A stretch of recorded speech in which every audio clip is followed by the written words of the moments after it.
राम जी 5 भाई थे। आनंद रामायण के अनुसार हनुमान जी को पांचवा भाई माना गया।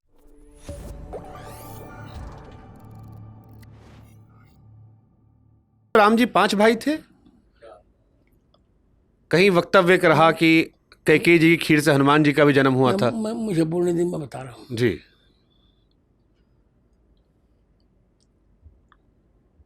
राम जी अपने राजकुल में 4 भाई थे, जी। पर आनंद रामायण के अनुसार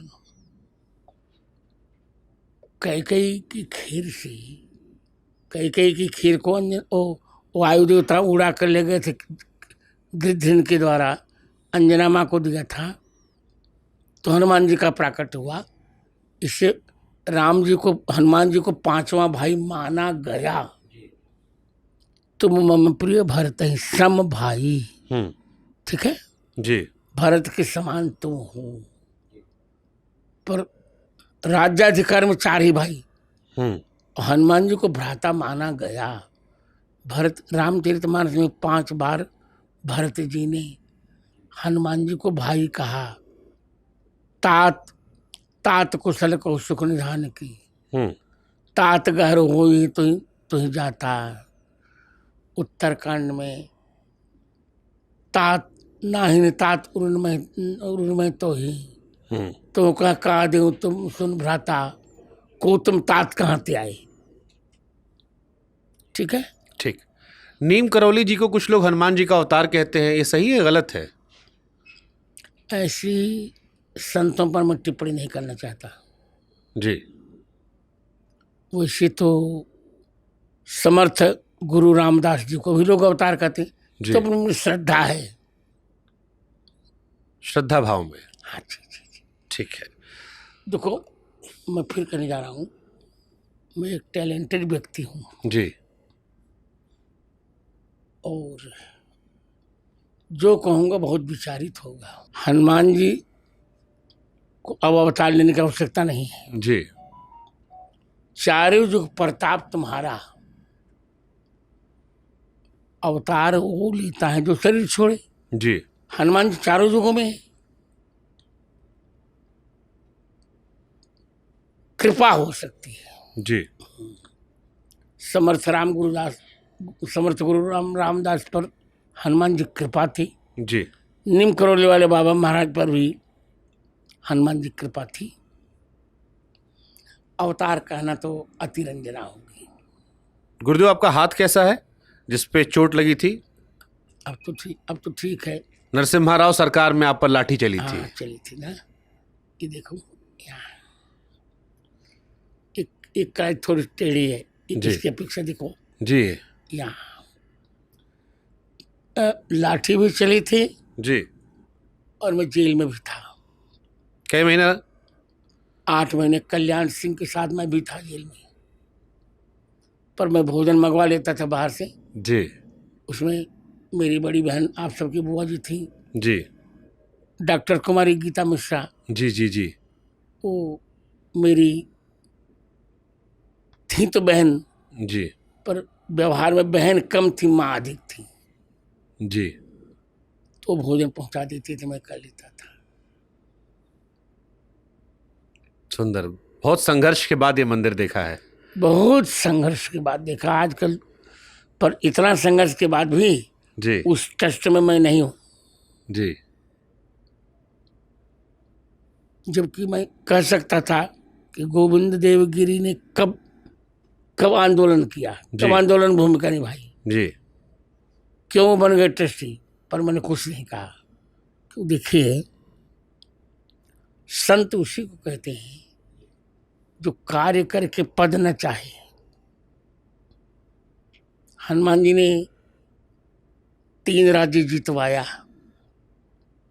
किष्किंधा का राज्य भी हनुमान जी के द्वारा जीता गया, लंका का राज्य भी हनुमान जी के द्वारा जीता गया, और भरत के प्राण बचाकर अयोध्या का भी राज्य राम जी को दिलवाया। पर कहीं भी हनुमान जी नहीं रहे जी। तो वही नीति मैंने अपनाई, कुछ नहीं करना चाहिए। वो लोग ट्रस्टी बने रहे। रामलला जी आ गए, हमारा लक्ष्य पूर्ण हो गया। इतिहास जानता है अभी ट्रस्टी रहे चाहे जो कुछ करे कर ठीक, लड़ दूं। सुंदर बात। आजकल नेता लोग गुरुदेव राम राज्य या हिंदू राष्ट्र का बड़ा जिक्र करते हैं। आपकी नज़र में हिंदू राष्ट्र या राम राज्य की परिभाषा क्या है, और क्या भारत में ये संभव है? देखिए, अभी चूंकि मैंने फिर कहा, मैं पढ़ा लिखा व्यक्ति हूँ, अपलाप नहीं करता। जी हिंदू राष्ट्र तो मैं चाहता हूँ, जी, but it will take time, बहुत अभी समय लगेगा।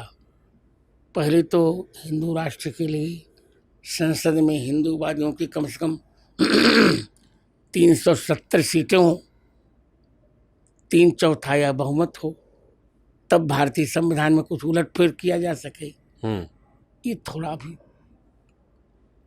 कठिन लगता है, पर भगवान की कृपा, सत्संकल्प क्या नहीं हो सकता, हो जाए तो मुझे अच्छा लगेगा।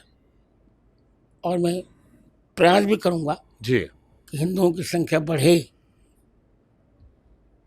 आजकल जो कहा जा रहा है बच्चा पैदा करने वाली, सब जरा पढ़े लिखे लोगों के लिए अस्वाभाविक लगता है।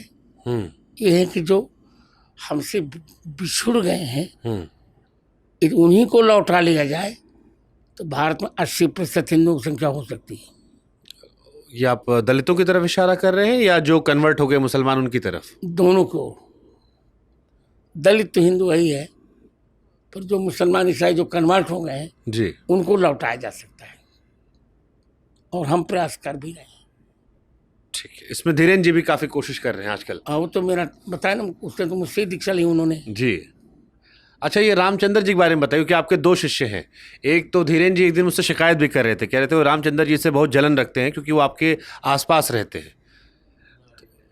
नहीं, सकारात्मक तौर पर उन्होंने कहा कि मैं इसलिए जलन करता हूँ क्योंकि गुरुदेव के हमेशा करीब रहते हैं, उस दृष्टिकोण से लगाव वाले भाव में उन्होंने कहा।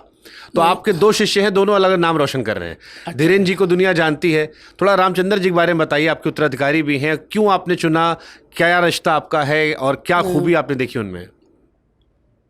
चुनाव करने में रिश्ते नहीं देखे जाते जी आज साधुओं की परंपरा हो गई है, जी बनते तो हैं विरक्त, जी पर संपत्ति देते अपने भतीजों को।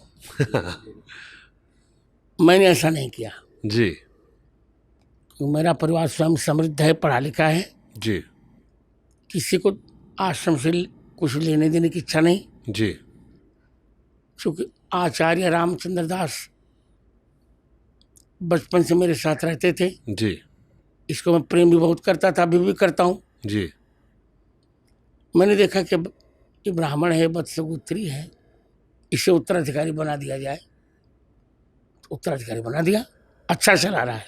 जी, कुछ खूबी बताइए उनके बारे में, लोग थोड़ा और जानेंगे, आप बताएंगे तो। पहली बात है कि वो व्यवहार कुशल बहुत है, जी प्रत्युत्पन्नमति भी है, जी और गुरुजनों और संतों के प्रति निष्ठा भी उसकी है।